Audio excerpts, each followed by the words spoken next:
परंतु ये कार्य तो तुम्हें स्वीकार करना पड़ेगा कि लंका को जलाई वो तो तुमने ही जलाई, उसमें तो मैंने कुछ नहीं बोला था। लंका को तो आपने ही जलाया है हनुमान जी, ये तो आपका वीर पराक्रम हुआ। हनुमान जी ने कहा प्रभु ये भी मेरा कार्य नहीं है, ये भी आपके ही माध्यम से हुआ है, इसमें भी मेरी कोई बड़ाई नहीं है। हनुमान जी महाराज कहते हैं कि ये भी आपके माध्यम से हुआ है, आपकी कृपा से हुआ है। तो राम जी ने कहा कि ये मेरी कृपा से कैसे हुआ, मैंने तो तुम्हें बोला भी नहीं था, मैंने तो तुम्हें सीता की शोध करने के लिए बोला था, किसी के घर में आग लगाने के लिए नहीं बोला था। मनमुखी सेवक नहीं होना चाहिए, तुम सेवक हो, सेवक का काम करना चाहिए, तुम्हें जाकर वहां पे जो बोला गया उतना ही करना चाहिए, उससे अधिक कार्य तुम्हें नहीं करना चाहिए। अब हनुमान जी महाराज सोचने लगे अब तो फंस गए, काम तो विपरीत करके आए हैं। परंतु हनुमान जी महाराज है ना, वो अग्रगण्य बुद्धि है, उसकी बुद्धि बहुत विवेकी है। तुरंत भगवान के शरण में पड़ गए, प्रभु इसमें भी आपका संदेश था और इसलिए मैंने ये कार्य किया। भगवान ने कहा मैंने तो बोला ही नहीं था।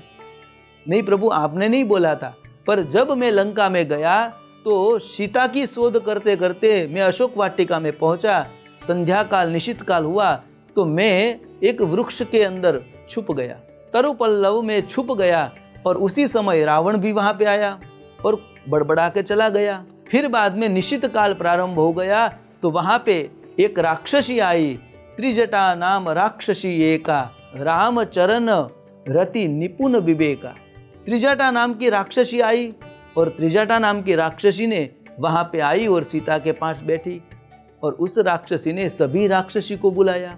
अब वो त्रिजटा नाम की राक्षसी थी, वह राम भक्त थी, राम हृदय चरण रति निपुण विवेका, उसके मन में राम के प्रति भाव था। अब वो वैष्णव हुई और वैष्णव हुई तो प्रभु आपका भक्त वो हमारा मित्र हुआ कि नहीं, तो जो आपका भक्त है वो हमारा मित्र हुआ, उसे देखकर हम राजी हुए, प्रसन्न हुए।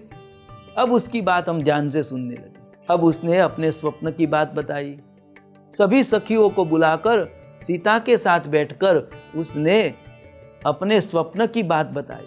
स्वप्न में उसने कहा कि तुम जानते हो मैंने आज एक स्वप्न देखा कि वो स्वप्न में एक बानर आया और बानर आकर पूरी लंका को जला दिया। अब ये सोचा, तब मैंने भी समझ में नहीं आया कि हमारे कार्यक्रम में तो ये है नहीं, वानर मैं आ गया हूँ, परंतु भगवान ने ऐसी आज्ञा तो दी नहीं मुझे, तो फिर ये काम कौन करने आएगा, कोई और वानर आएगा। शायद मैंने सोचा कि हे प्रभु आपने कुछ और वानर को भी आज्ञा दी होगी कि जाओ लंका को जला के आओ। मैंने सोचा कि भाई चलो भगवान का ये कार्य है, ये होने वाला है। परंतु उसी में उसने बोला, आगे बात बढ़ाते हुए त्रिजटा ने कहा हूँ सत्य वचन, ये कोई कहते हूँ जो मैं वचन वो बहुत दूर जाने वाला नहीं है, ये 2-4 दिन में ही होने वाला है।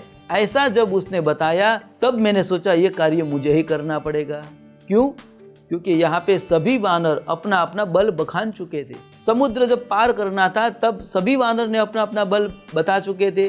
कोई कहता है कि मैं इतने योजन तक जा सकता हूँ, कोई कहता है मैं इतने योजन तक जा सकता हूँ, कोई कहता है कि मैं समुद्र को लांघ तो सकता हूँ परंतु वापिस नहीं आ सकता। तो ऐसे सभी वानर अपना अपना बल बखान चुके थे।